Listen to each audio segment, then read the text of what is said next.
آج کا میرا ٹاپک سمپل سا ہے کہ آپ نے دکانوں پہ لکھا ہوا دیکھا ہوگا خالص دودھ، خالص شہد، خالص تانبا، خالص آٹا، خالص مرچ، یہ ساری چیزیں خالص ہیں۔ کیسے؟ ایک تو ان چیزوں کا نام اسلامی طرز کے اوپر رکھا گیا ہوگا تاکہ آپ کو عقیدت کے لحاظ سے کیش کیا جا سکے۔ دوسرا، اس کے اوپر کچھ ایسے ثبوت دیے گئے ہوں گے کہ آپ کو بتایا جا سکے کہ یہ چیز جو ہے بالکل خالص ہے۔ حالانکہ یہ کیوں ایسا ہے؟ کیا بھینس دو طرح کا دودھ دیتی ہے، ایک نارمل اور ایک خالص؟ کیا شہد جو ہے اللہ تعالیٰ کے حکم سے دو طرح کا بنتا ہے، ایک خالص اور ایک نارمل؟ کیا تانبا دو طرح کا اللہ تعالیٰ بنا رہا ہے، ایک خالص اور ایک نارمل؟ نہیں، یہ بلکہ ایک ہی ہوتا ہے۔ بھینس ایک ہی دودھ دیتی ہے، آپ اسے اپنی مرضی سے خالص بنا لیں، آپ اسے اپنی مرضی سے جیسے مرضی بنا لیں۔ خالص لکھنے سے وہ خالص ہو تھوڑا جاتا ہے۔ یہ تو ہماری اپنی ذاتی اصلاح ہے نا کہ ہم نے اپنی بے ایمانی چھپانے کے لیے اس کو لفظ خالص دے دیا۔ تانبا خالص ہے، آٹا خالص ہے، ہم نے ہی بے ایمانی کر کے اس کے اندر رکھ دیا ہے کہ ہم اب اس کو لکھتے بھی ہیں اور اس کا ایک اسلامی نام بھی رکھتے ہیں تاکہ ہم عقیدت کو کیش کر سکیں۔ دیکھیں، جب ہم خود اس بات کو خالص نہیں رہنے دے رہے تو لکھنے سے کیا ہوگا؟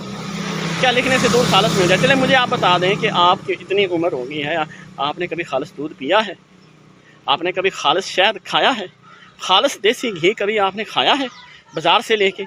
سب باتیں ہیں، سب گھاڑیاں ہیں، جتنی مرضی کر لیں، جتنی مرضی سن لیں، جتنی مرضی پرنٹ کر کے دیواروں کے اوپر لکھوا لیں، کوئی فائدہ نہیں۔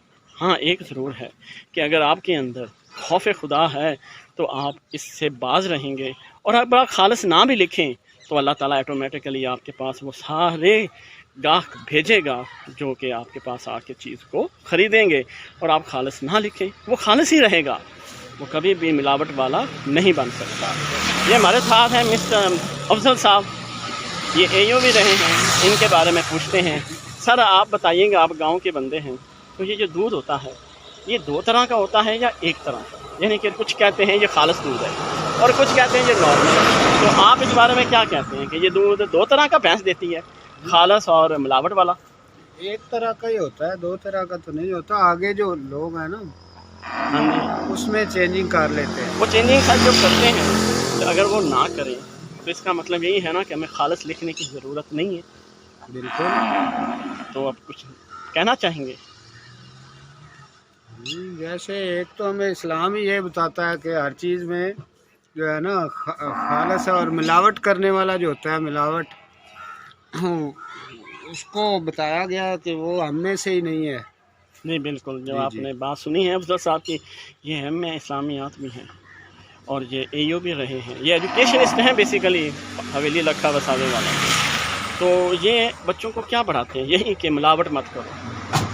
اب آپ یوں سمجھ لیں کہ ملاوٹ ایک طرح کا اتنا بڑا نقصان ہے جو آپ کو یہاں بھی بھگتنا پڑتا ہے اور آپ کو آگے بھی جا کے بھگتنا پڑے گا۔ تو کوشش کریں خالص کو خالص نہ لکھیں، وہ خود خالص ہے، بس اس کو خالص بیچیں۔ یہی ایک چھوٹا سا میسج تھا۔ کوشش کریے گا خوش رکھنے کی، اپنے آپ کو دوسروں کو بھی خوش رکھنے کی، اور محمد صلی اللہ علیہ وآلہ وسلم پر درود پڑھتے رہا کریں، درود پڑھتے رہا کریں، اور درود پڑھتے ہی رہا کریں۔ اللہ آپ کو خوش رکھیں۔ اللہ حافظ۔